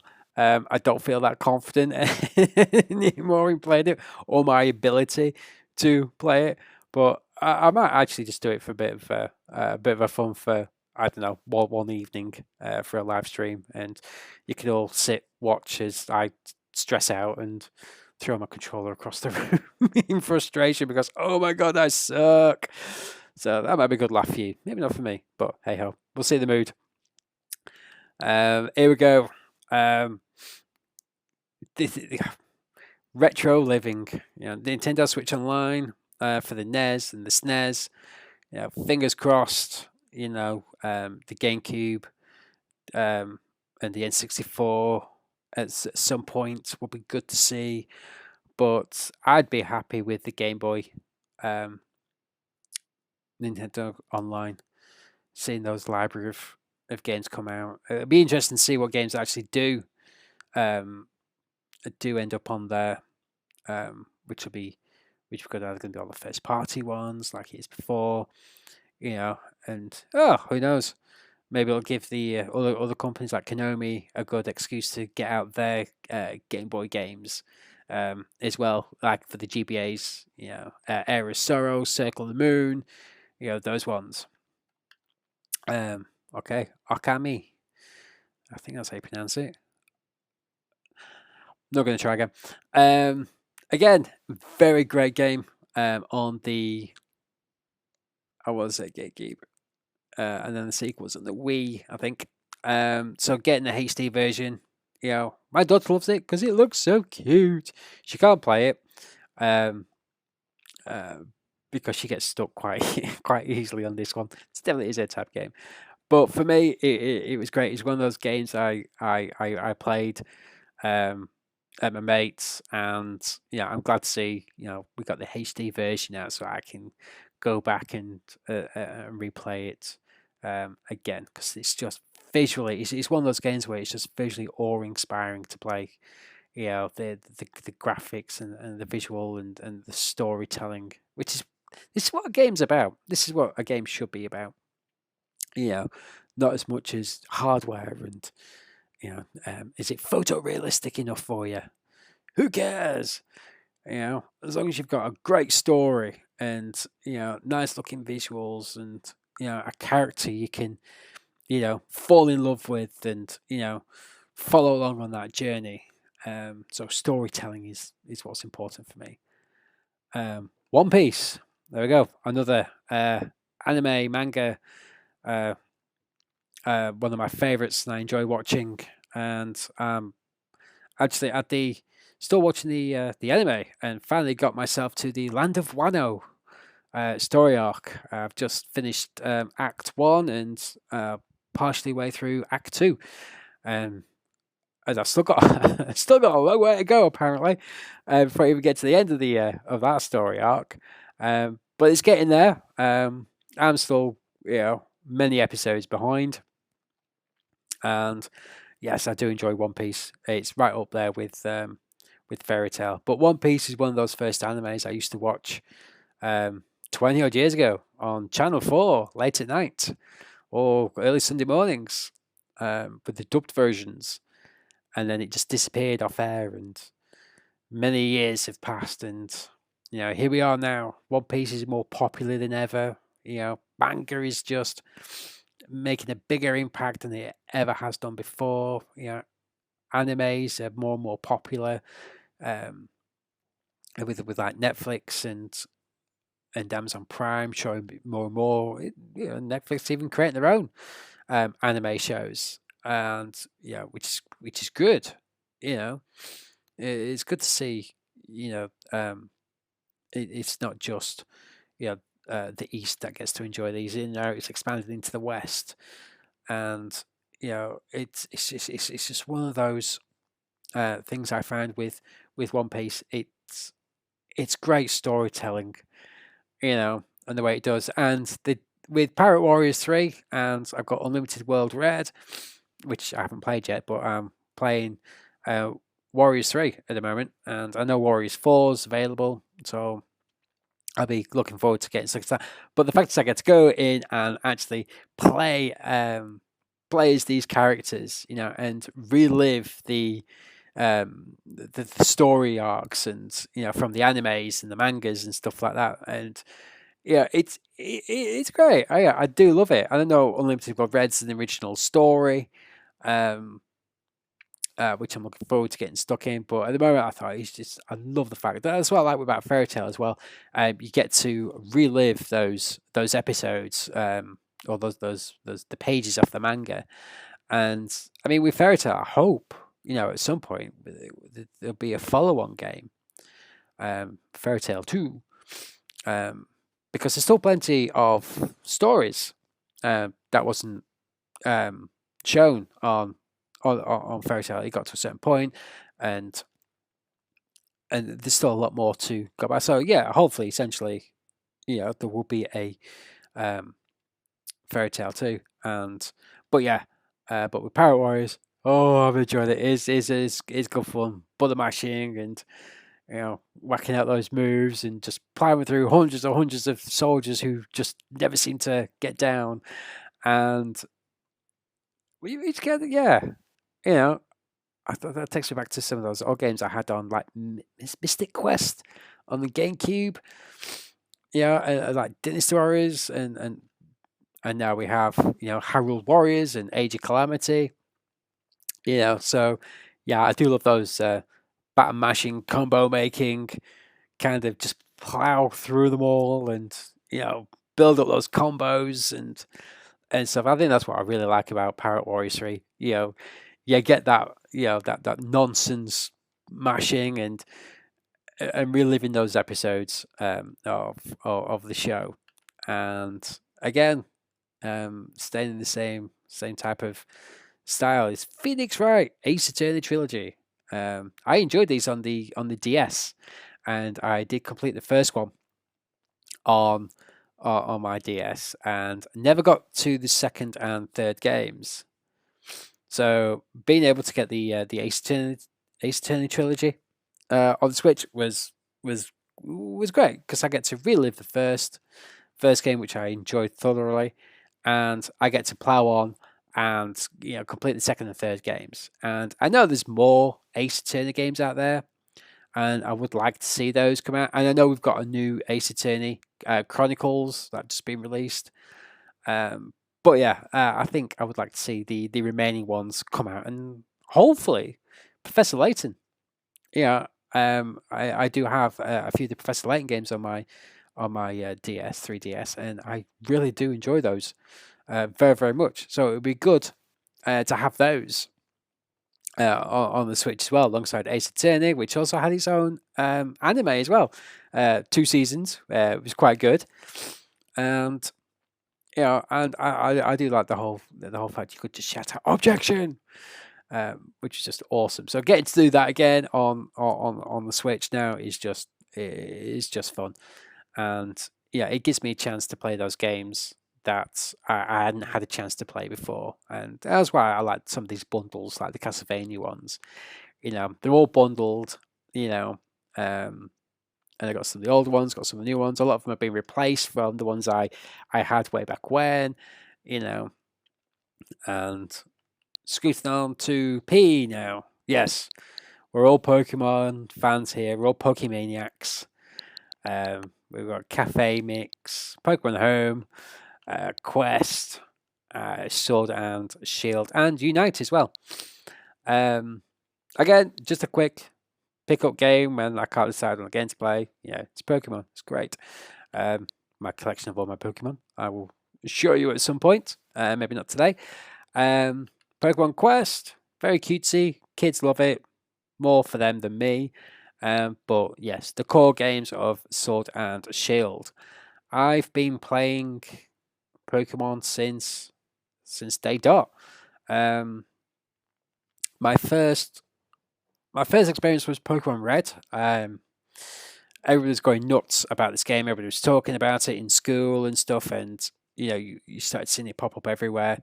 And my mate had the game first. He had Pokemon Red, and I borrowed the game off him and tried it out for himself before I went out and got my own version. I thought, ooh, let me have a can I just borrow this for a night? Let me play it. And there I was playing it, and he hadn't got very far. So, and I think he was going away on holiday for the weekend or something like that. So I thought, yeah, I'll borrow it. And Bulbasaur, my first Pokemon, my first choice Pokemon was Bulbasaur. And ever since, it doesn't matter what generation of Pokemon games I play, I always find myself going for the grass type Pokemon. Until recently. It was never a problem before because it was just me. But now it's me plus 2. And so for me, for me and my son, it's Pokemon Shield. And for everybody else, they'll want with Pokemon Shield. And oh my god, did me and my kids have a fight about our starter Pokemons? Because the one thing there's 3 of us, 3 starters. So and my kids made it very adamant that they were not allowed to have the same as the other. So and my daughter being my daughter, she was stuck in there first. She saw the bunny, and she's always found the water types more cutesy. For her, like Poplio and Piplup and Squirtle, they always seem to be her favourites, but no, this time she's gone for the fire type, the bunny. She's gone for Scorbunny. That's her Pokemon. My son Dylan, he deals with more fire type. He loves his his Charmander, his Linton. When they're getting into the whole Pokemon with the whole Sun and Moon era, watching the animes, my son was like, oh, I want the cat, and now my daughter's like, oh, I want the bunny. It's like, oh my god, now they're fighting over the fire type Pokemons. Oh, so I thought, well, easy choice for me. I'm gonna go with Grookey. Check out him in his final evolution. Damn, but no, the fire type had gone to my daughter. My son didn't want Bubble because he didn't. He looks too soft. Looks too wimpy. He's always crying. He's too sad for me. So yes, I had to compromise, and for the first time playing a core Pokemon game, I did not start with a grass type Pokemon. No, I started with Bubble, the water type. Not impressed. But the kids are happy. I thought, well, I'm sure I'll get my own version of Grookey and Scorbunny at some point in the game, like I've managed to do with the others. And so yes, so I managed to plow ahead and leveling up my Pokemon, and I'm at the 4th gym, fire type, so I'm upping my water type Pokemon, and my kids spend more and more time on this game than I have, to the point where my daughter has actually completed it. Yes, my 8-year-old daughter completed Pokemon Shield. She's a proper Pokemon master, that one. Oh my god! I mean, she put in those hours, and leveling up those Pokemon, going into those dens and Dynamaxing, Gigamaxing, and I was like, what? So, but she definitely enjoyed Pokemon Shield, and as much as I enjoy playing my Pokemon games. But they got to that point where she turned around and says, Daddy, I'm bored. yeah, we got the DLCs, Crown Tundra and the other one, and she's like, yeah, I'm bored with it now. Can I start again? Seriously? So she did. So deleted the data. She's now started again. Started out with the Skull Bunny again, and now that's it. She's just off. Redoing it all over again, and she's like, she's believe it or not, she's not that. She's about to lap me in a sense. She's on her way through the gyms again, and before you know it, she'll be caught back up to me at the fire type gym for the fourth badge. I'm thinking, oh my god, I really have to step up my game. There's not enough hours in the day. I have a life outside of work and my kids and stuff. But sliding back into Pokemon and sports, Pokemon Unite, like it. I gotta say, I do like the hybrid mix of of of of Pokemon Unite being kind of like a sports game, which is different, which is good. It keeps it fresh. And I've just done the whole tutorial thing and set everything up, and just trying out some of the games. And I'm like, right, okay, let's get stuck in. And just haven't had the time yet. But I enjoy it. It's great. I love the whole online aspect of it, of playing alongside other players. So it's not just you have to rely on. You got to rely on the competitiveness and the skills of your other players on your team as well. So I better start. I better start putting some time in before I turn out to be like another Ninjala and turn out to be really really bad at it, and we can't be having that again. So moving on, Road 96. Again, it's an indie game. I like the trailer. When I saw it, I thought, all right, I'll check out this demo, and I love the idea of it's never the same game twice.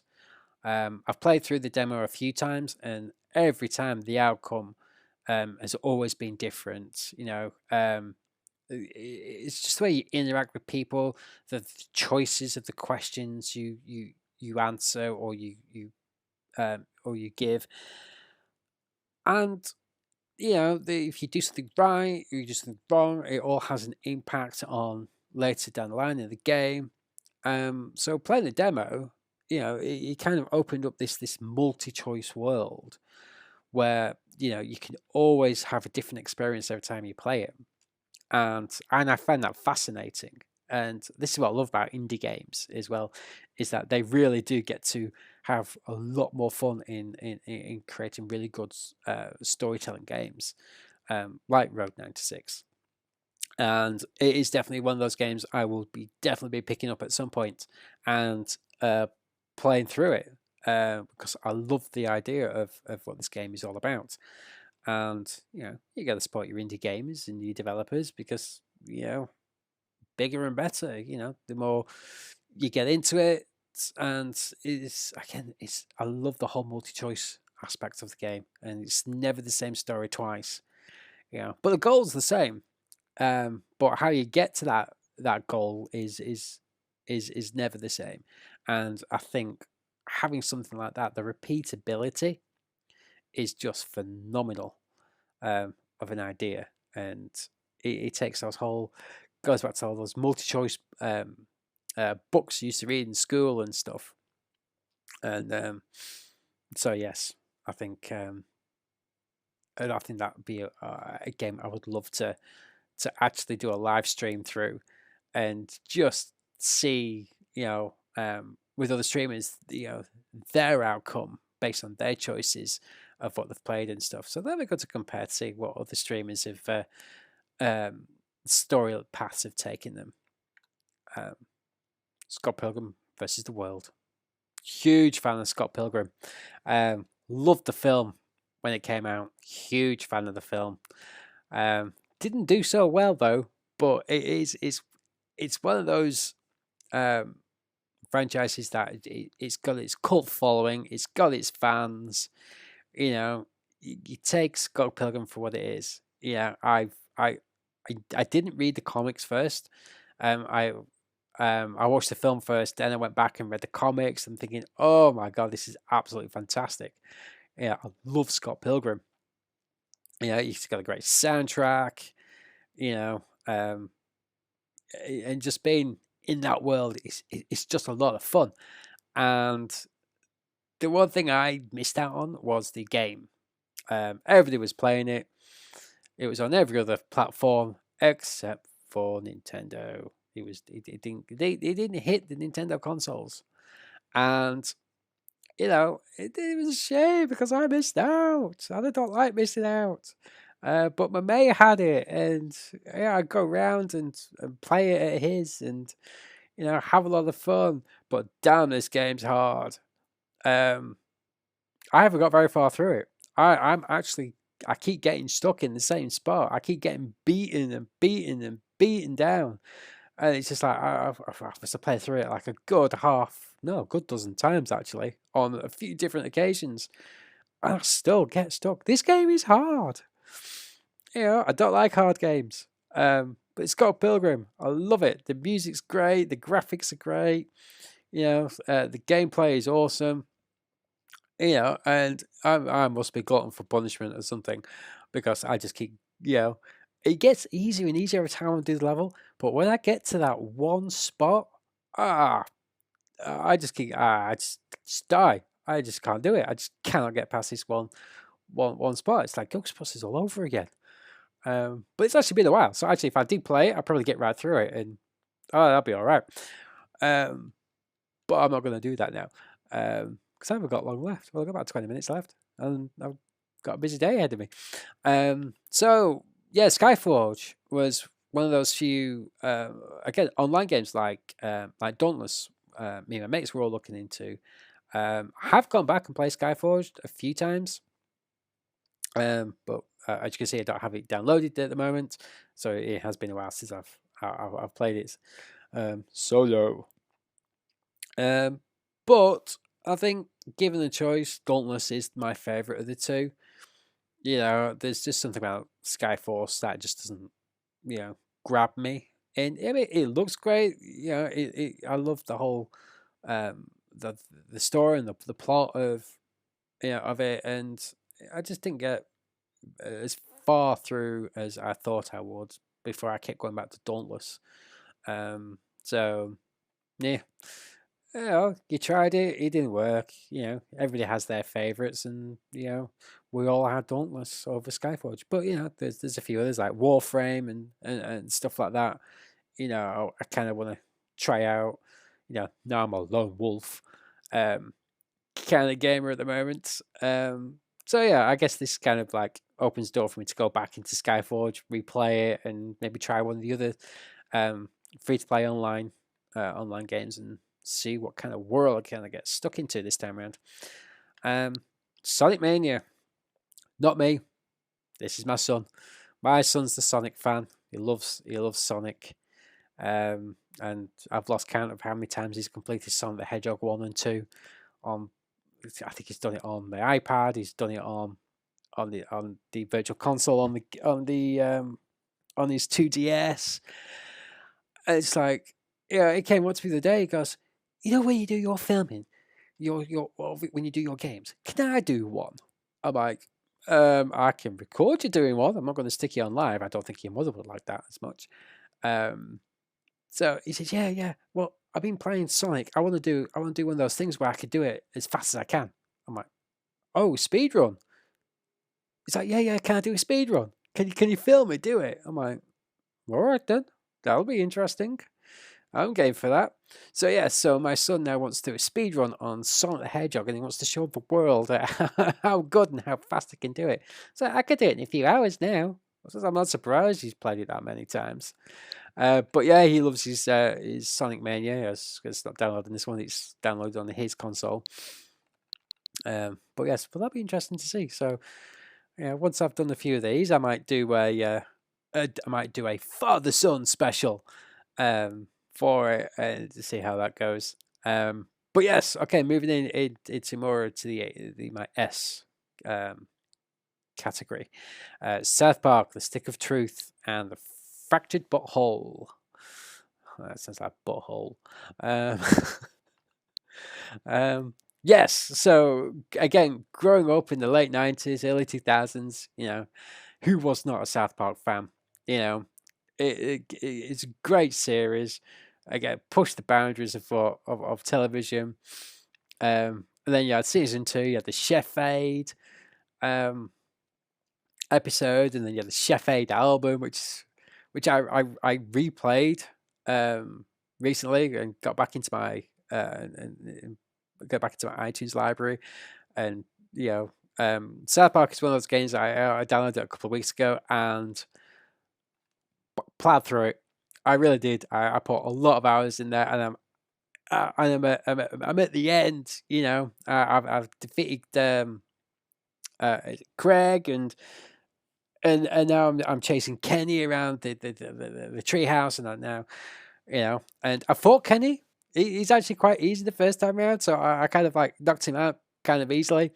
And then he takes that serum, and then he becomes the German Nazi Kenny, and it's like, oh my god, and so close. I get to, again. It's the same spot. I don't know what I'm doing. I think I'm doing great. I knock him out the first time, then becomes the Nazi German zombie.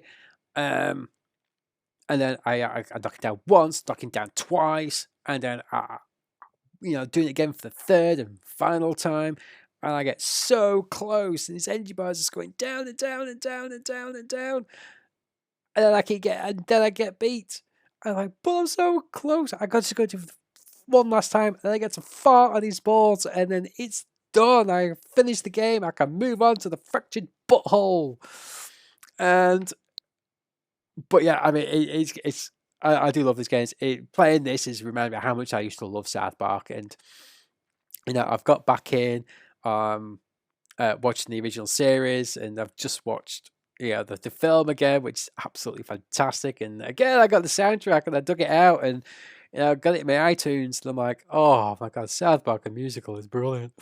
But yes, the movie, was absolutely phenomenal. I do love at the end when Cartman just starts effing and jeffing and shooting lightning and to kill Saddam, and it's just pure fun. Definitely a guilty pleasure is South Park. So I'm glad I got back into these. My mate played it. He says it's absolutely brilliant. I should play it. I'm like, I bet I haven't seen South Park for years, but kind of glad I did. It was a good choice, good purchase. And there we go, another family friendly game, Splatoon 2. Kids recently watched the trailer for Splatoon 3, and they are so excited. Again, me and the kids, we love playing this game. I had the first one on the Wii U, and that's how they kind of got stuck into it themselves, playing the first one. And again, they spend more time playing it than what I ever do. And I'm there just a mere level 10 on the first game. And my son is at level 30, and my daughter's 22, level 23 or something. So, it's like, oh dear me. And he's such a sneaky gamer, is my son. When he plays up against me, he knows he can't win.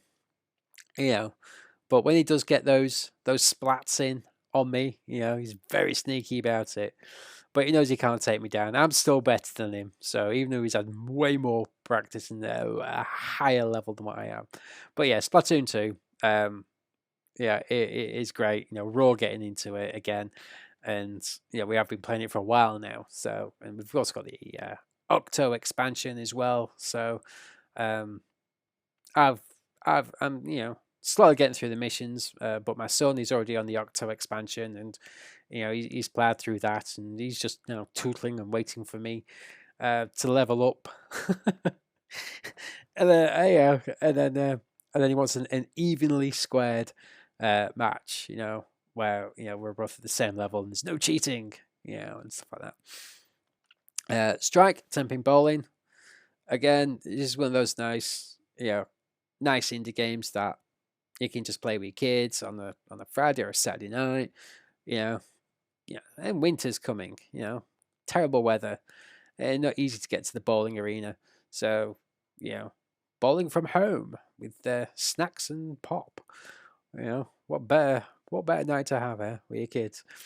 Super Bomberman, huge Bomberman fan, way back when, and yeah, again I had Bomberman, Super Bomberman, in fact, on the SNES, and Bomberman 64. So when the online version of Super Bomberman R came out, I was like, yep, gotta have it, free to play, why not? Again, not very good. Yeah, there are a lot better players out there than what I am, with it being online and stuff. But it's for me, it's I enjoy these games. I enjoy playing them before, so yeah, there's a bit of nostalgia behind it and stuff. But it's Bomberman. I grew up with these on different platforms over the decades and stuff like that. So yeah, it's great to play again, but it does take forever to get online. It's really, really slow to get online, so I don't play it often because I don't have a lot of patience, and I end up getting bored and wandering off and forget what I'm doing. Again, Super Kirby Clash. My kids love Kirby, so any excuse to play a bit of Kirby. Again, it's just one of those you can pick up and play with each other together, and if it's for like 10 minutes, 20 minutes, it's one of those you don't really have to put a lot of hours in. It's just great to, jump in and out, play for, like I says, half an hour or so, um, every other day or something like that. But this is my Mario collection. So let's start with the Super Mario 35, like Tetris 99. It's the original Super Mario Brothers. The better you do, the worse off the other players do you're playing up against. The other 34. I do well. I do well on this. Not the best. Again, like I says, it's online. There are a lot more better players than me out there. But I'll give you a run for your money. I'm not ashamed to say I suck, but I will try my damn hardest. Again, I'm a casual gamer, so I'm not hardcore at all. But yes, like I said at the beginning, when I first started out, I was on the SNES with Super Mario All Stars, and now we have the Super Mario 3D All Stars. And this is great. Three of my favorite games across three different generations of consoles. Super Mario 64, which on the N64, you have the first full 3D Mario game. And oh my god, what a game it was! I must have completed Mario 64 a fair few times on the N64, on the Virtual Console, and I'll probably do it now for a third time on the Switch now. And Super Mario Sunshine, I enjoyed it. I got to the end, didn't actually complete it, but I did get to the end. I just never defeated Bowser Jr. I think that's as far as I got on the GameCube. And Super Mario Galaxy, which I do enjoy playing solo, not so much with my son because he's not a very good team player. He would rather throw you off the edge if you don't do what he asks you to. So, dude, it's my game. It's like, yeah, but I want to do this. Picks you up, throws you off. It's like, oh, man, come on, just lost a life. Which then takes to Super Mario 3D World. Again, I had it on the Wii U. I'm trying to cut down on space and get rid of my physicals, and we got Bowser's Fury as well. So it's like, all right, 2 games, I don't mind. I'll get rid of my physical one and get the digital version with an extra game. Again, not downloaded it yet because I'm going to plow through the Mario All Stars first before I get to Super Mario 3D World. And I do have 3D Land on the 3DS as well. So I've completed this many times. I've completed it solo. I've completed it with my mate, teaming up, and I've also completed it with my kids. And I'm just happy with that. But my son's more of a completist. He's got all the extra levels that I've opened up afterwards, and he's just plowing through those, in his merry own time. And we've all played Bowser's Fury as well, and it's a short game. It's enjoyable, and I think Um, well, I'm about halfway through it, and my son's not that far behind me, so it's one of those few games I'm actually ahead of them on. But yeah, so getting stuck into 3D Mario 3D or 3D World, Super Mario 3D World on the Switch. Yes, yes, let's do it all over again because it's a great game. Just don't play it with my son because he will throw you off the edge. Again, going back, Super Monkey Ball, Banana Blitz HD. Looking forward to the new release of the new Super Monkey Ball game. Very reminiscent of playing these way back on the GameCube and stuff. Because again, it was just one of those games that it was unique. It was different from anything that was out there. And you're trying to balance yourself. It's a really good balance game. It's a lot of fun, very cutie as well. So yeah, I'm looking forward to getting stuck into this one uh, and get the new Super Monkey Ball, which um, again all bundled up with the original few games on the GameCube and I think the Wii game as well. So a nice Super Monkey Ball collection there. Let's get that on. Yes, another anime, Sword Art Online.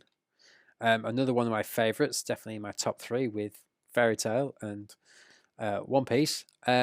Yes, haven't played these ones yet. Like I said, I got through Fairy Tail, then got back into One Piece, and I think once I've done One Piece, Sword Art Online is definitely my next one. I've opened it, I've played it for a few hours to get a feel and check it out, and you know, and I was like, oh my god, I can get really sucked into this thing.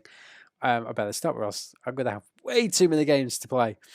But yeah, I enjoyed the first few hours playing Hollow Realization, and again, I'm a huge fan of the anime.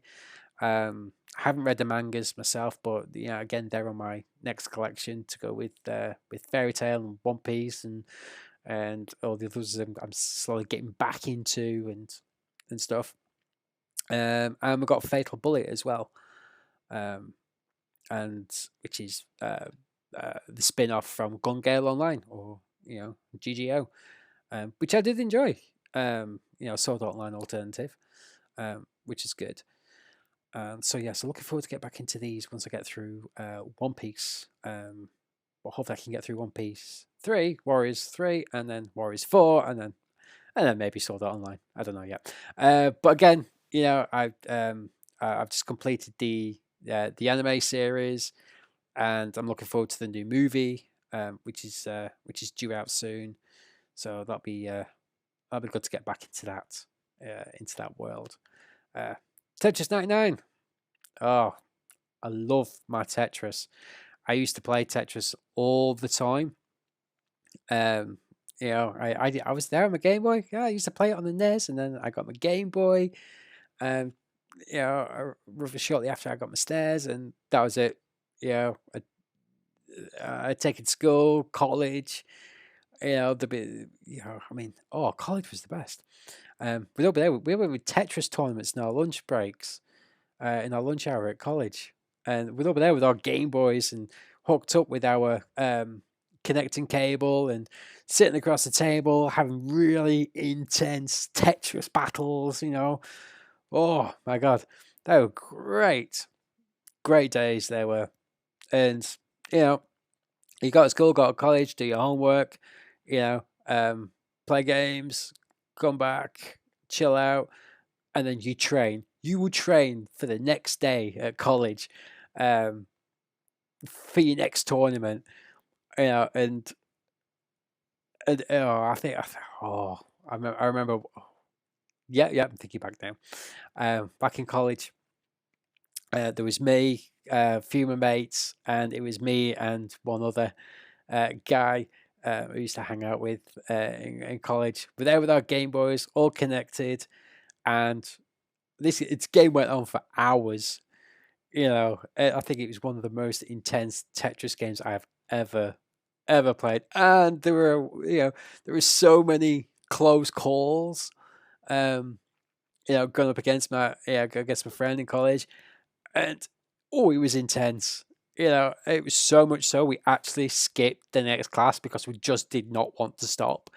Because we'd gone through the full hour, and it was just so easy. But the more time got on, it got harder, it got quicker, it got more intense, and we were just killing it. And it was just I mean, it got so bad. Teacher came looking for us. It's like, what are you doing? What was all mates? We're like, it's they've been playing for hours. It's we've been doing this for weeks. Competing against each other. But it's just this one is just non-stop. And so yeah, I do love a bit of Tetris. Tetris 99 is slightly different.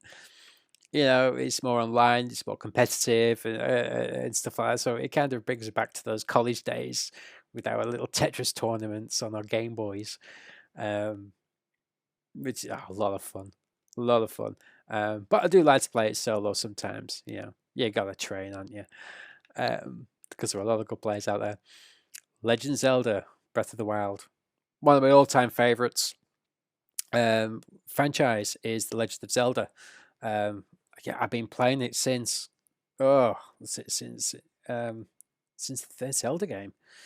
It's gone out of my head now. But yeah, again, I used to play before I had my own SNES. I used to play Legends of Zelda, and my mates. We used to play like Mario and Tetris and stuff. And then I got the SNES, and I got my Link to the Past. There we go. I remembered. On the SNES, and oh my god, that was it.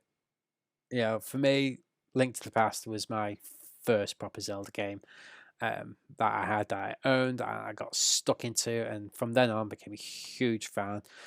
And then when the N64 came out and Ocarina of Time, that was it. I just dedicated my free time to playing Ocarina of Time and completed it very, very quickly.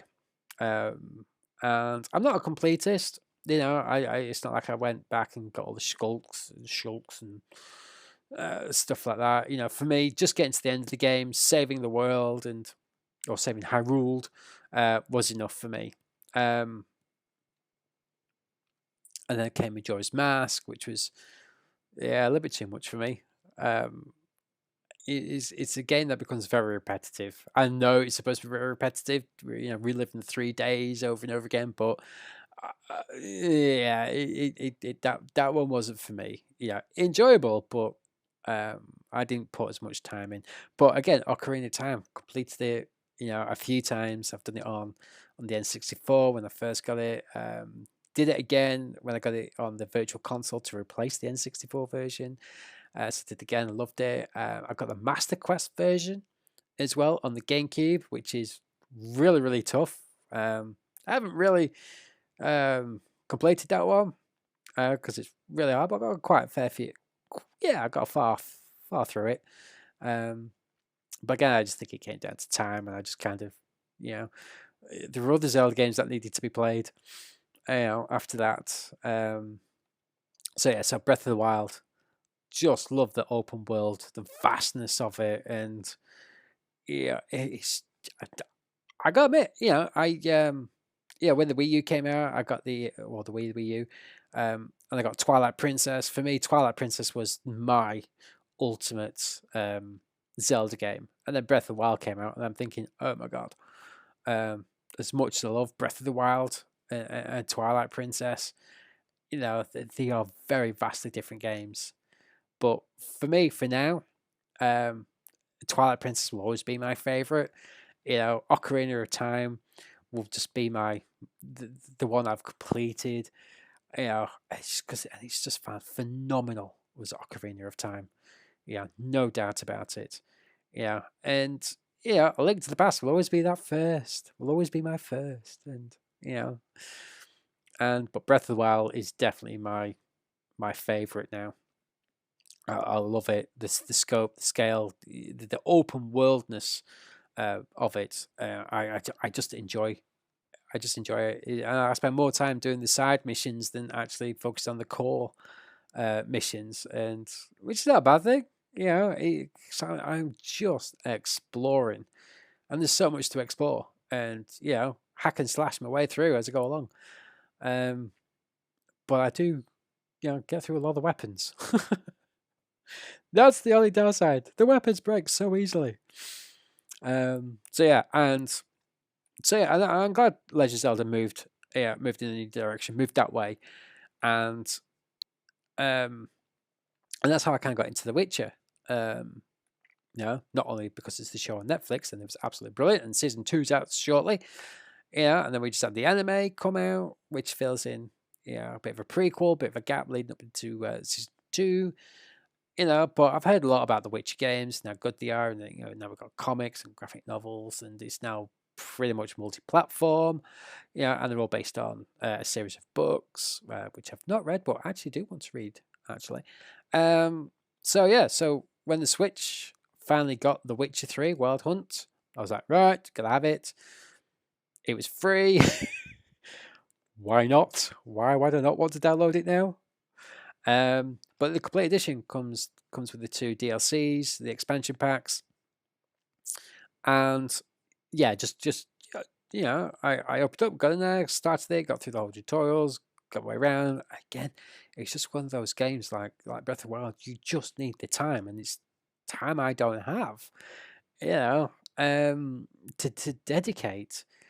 To exploring the open world, the vastness, and again, it's one of those games where you can get sucked into all the side missions, meeting and talking to people and stuff. So before The Witcher aired on Netflix, I started playing the game and checking that out, and I was like, oh my god, this is great, and now I'm a fan. It's multi-platform. It's cross. It's like I said, it's a book. It's a video game. It's an anime. It's a comic.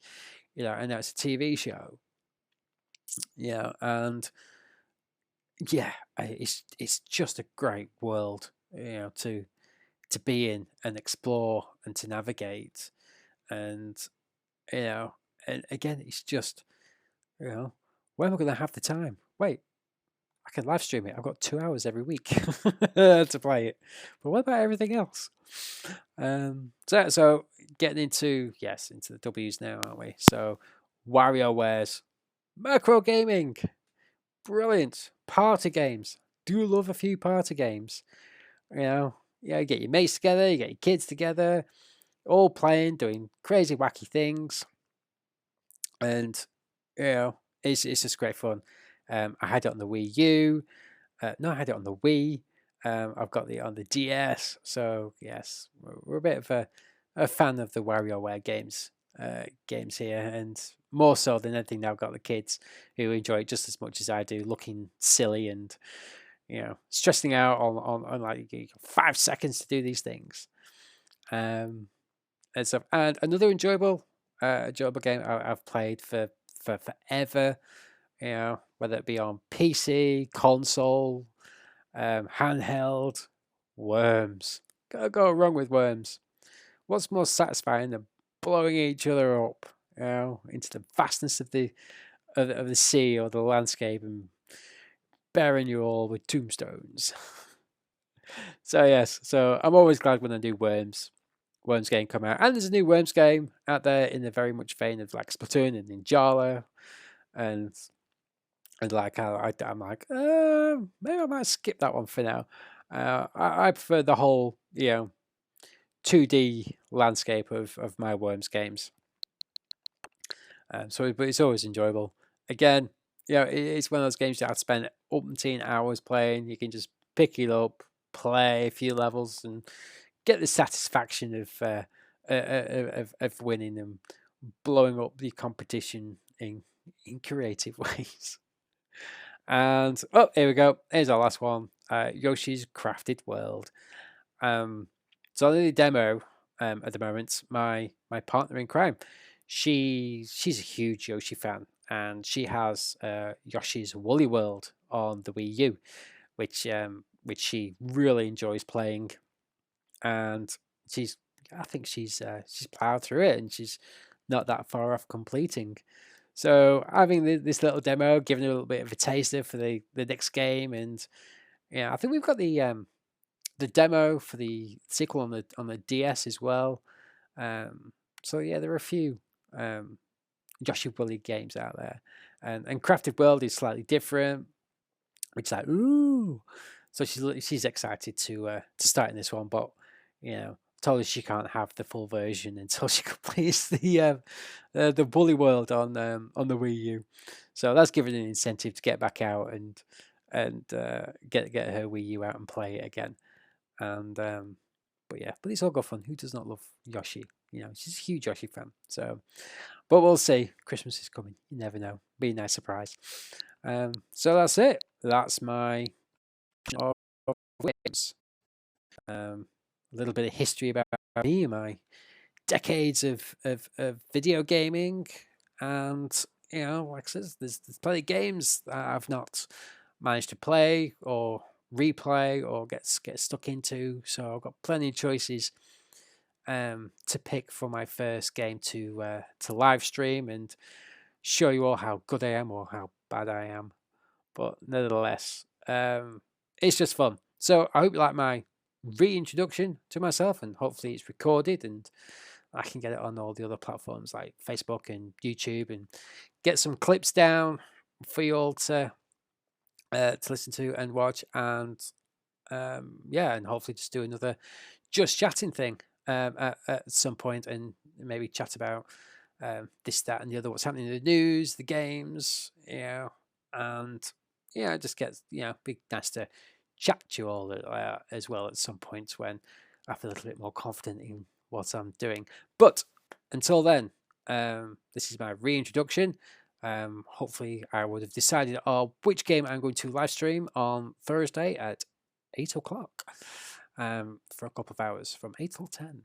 So until then, y'all enjoy your weekends and just enjoy playing, and I shall